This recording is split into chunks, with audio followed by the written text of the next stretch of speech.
अस्सलामुअलैकुम रहमतुल्लाहि बरकातहू। प्यारे बच्चों, जमात चाहरों मज़मून रियाजी में आज हम जुफ्त एदाद और ताक एदाद का मुताला करेंगे। यहाँ पर मकालमा दिया गया है जिसमें आपा क्या कहती है, फूलों के दो दो ग्रुप करके देखेंगे।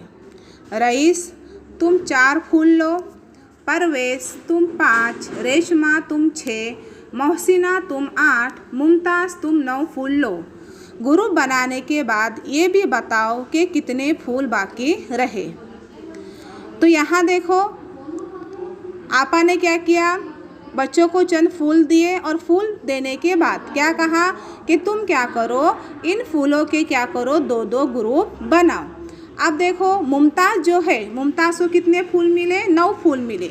तो मुमताज़ ने देखिए यहाँ पर 9 फूलों के ग्रुप बनाए 2-2 के हिसाब से। तो देखिए कितने ग्रुप बने, 1 2 3 4 बने और एक क्या हो गया, फूल बाकी रह गया। इसके बाद मोहसिना को कितने फूल दिए थे आपा ने, 8 फूल दिए थे। जब मोहसिना को 8 फूल दिए तो यहाँ देखो मोहसिना के फूल कैसे हैं, देखो यहाँ पर इसे कितने ग्रुप बने, 2 के हिसाब से 1 2 3 4, बाकी कुछ बचा क्या, नहीं बचा। रेशमा को कितने फूल दिए थे आपा ने, 6। तो रेशमा के कितने ग्रुप बने फूल के, देखो 1 2 3, कुछ बाकी बचा क्या, नहीं बचा। अब परवेज़ को जो है वो कितने फूल दिए आपा ने, 5 फूल दिए।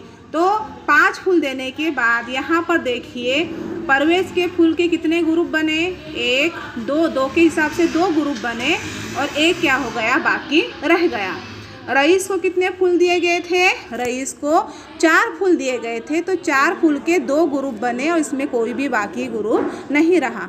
जिन तुलबा के 2-2 के फूल के ग्रुप बने और कोई फूल बाकी नहीं रहा, इनके फूलों की तादाद एक ग्रुप में लिखेंगे और ग्रुप बनाते वक्त जिन तुलबा के पास एक फूल बाकी रहा, इनकी तादाद अलग ग्रुप में लिखेंगे। तो यहाँ देखो, जैसा कि जो है मुमताज़ है, तो मुमताज़ का जो है एक बच्चा, यानी कितने ग्रुप थे, ये 9 था। उसके बाद मोहसिना का एक भी नहीं बचा, कितने फूल थे यहाँ पर, 8 फूल थे। उसके बाद रेशमा के कितने फूल थे, 6 फूल थे। उसके बाद परवेज़ के कितने फूल थे, 5 थे। तो इसमें क्या होगा, एक बाकी बचा। उसके बाद रईस है, तो रईस जो है इसके कितने फूल थे, 4 फूल थे। इसमें कोई भी एक फूल क्या हो गया, बाकी नहीं बचा। तो यहाँ देखो हमने 2 ग्रुप किए, एक ऐसा ग्रुप किए जिसके 2 के हिसाब से बराबर ग्रुप बने और एक भी बाकी नहीं रहा, और एक ग्रुप हमने ऐसा किए जिसमें 2 ग्रुप के हिसाब से एक क्या हो गया, बाकी बचा। तो यहाँ जो आज हम पढ़ने वाले हैं जुफ्त अदद और ताक अदद। तो जुफ्त अदद यानी ऐसे अदाद जिनके क्या होते हैं, 2 के हिसाब से ग्रुप बनते हैं और एक भी बाकी नहीं बचता।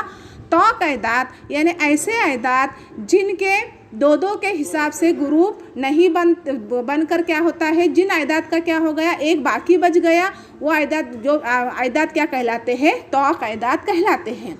तो आज जो है हम जुफ्त अदाद और ताक अदाद क्या करेंगे, पढ़ेंगे। तो इसके मुतालिक हम क्या करेंगे, मज़ीद और मालूमात हासिल करेंगे। जज़ाकल्लाह। जुफ्त अदाद ऐसे अदाद जिनके इकाई के मकाम पर 0 2 4 6 8 में से कोई हिंदसा हो, वो अदाद जुफ्त अदाद कहलाते हैं। ताक अदाद ऐसे अदाद जिनके इकाई के मकाम पर 1 3 5 7 9 में से कोई हिंदसा हो, तो वो अदाद ताक अदाद कहलाते हैं।